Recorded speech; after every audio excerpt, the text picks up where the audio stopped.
Today, we're going to talk about a story where every single second matters. A story about a state-of-the-art airplane and a total catastrophe that happened faster than you can even imagine. 32. 32 seconds.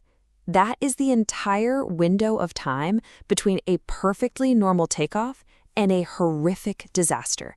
It's almost unbelievable that things could go so wrong so fast. So, let's get right into it. We're looking at the tragic story of Air India Flight 171, a Boeing 787-8 Dreamliner that crashed on June 12, 2025.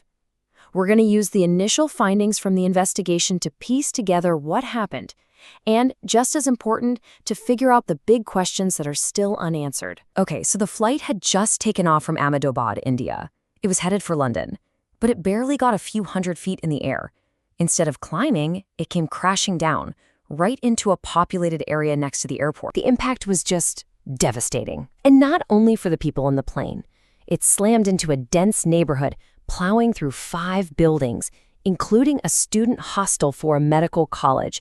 It's a really stark reminder that the tragedy spread far beyond the plane itself, hitting the heart of a community. And the human cost? It's just staggering. There were 242 people on that flight, passengers and crew. All but one of them were killed. And on the ground, the tragedy got even worse. Another 19 people lost their lives, and 67 more were seriously hurt. You know, this wasn't just a local incident. The sheer scale of it made this the deadliest crash in India's history and the worst anywhere in the world for over 10 years. It sent absolute shockwaves through the entire aviation industry. So, what on earth happened in those critical 32 seconds? I mean, how does a modern, sophisticated jetliner just fall out of the sky like that?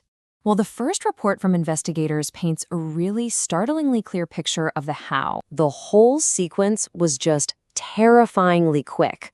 Liftoff, normal. But just 10 seconds later, somehow, the fuel switches get moved to the cutoff position. 5 seconds after that, both engines flame out.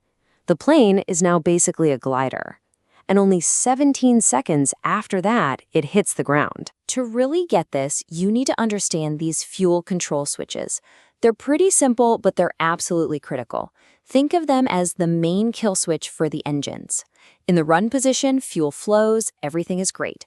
But you move them to cut off and you are completely starving the engines of fuel. So the entire disaster really comes down to this incredibly simple but catastrophic 4-step chain of events.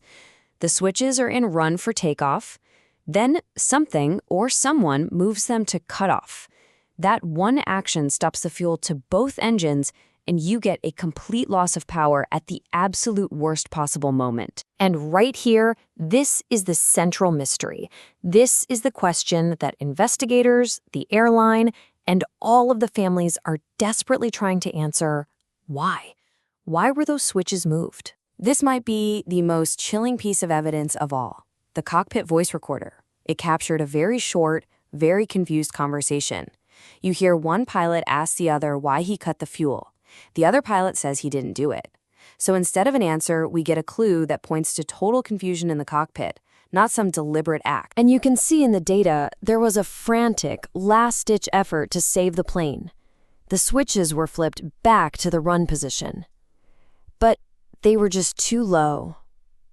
The engines didn't have enough time to relight and produce power. They just ran out of sky. So let's be super clear on what India's AAIB found in their initial report. This was not a problem with the plane. They found no technical faults with the Dreamliner itself or with its engines. And that means the entire investigation is now lasered in on one thing: who or what moved those switches. So that leaves investigators staring at 2 main possibilities. And frankly, neither one is great. On one side, you have catastrophic human error. Did a pilot just accidentally hit the switches? On the other side, you have the possibility of a hidden flaw. Could some kind of malfunction have moved the switches on its own, even though no one's found any proof of that yet? Now, the crash didn't just leave a physical scar on the city of Ahmedabad. The fallout, the ripple effects, they spread through the entire aviation industry almost immediately. The immediate aftermath was huge. I mean, besides the destroyed buildings, Air India grounded planes for safety checks. Compensation was announced for the families, and a huge public debate on air safety just erupted in India and all around the world. So, the investigation is still going. And while we know what happened in those 32 seconds, the most critical question, the why, is still a total mystery. And until that's solved, a massive question mark is just hanging over aviation safety. And that's really the ultimate question we're left with, isn't it? If you don't know for sure if this was a design flaw or a human factor, how can anybody, pilots, airlines, manufacturers, make sure that a 32-second tragedy like this can never, ever happen again? That is the challenge at the very heart of this investigation.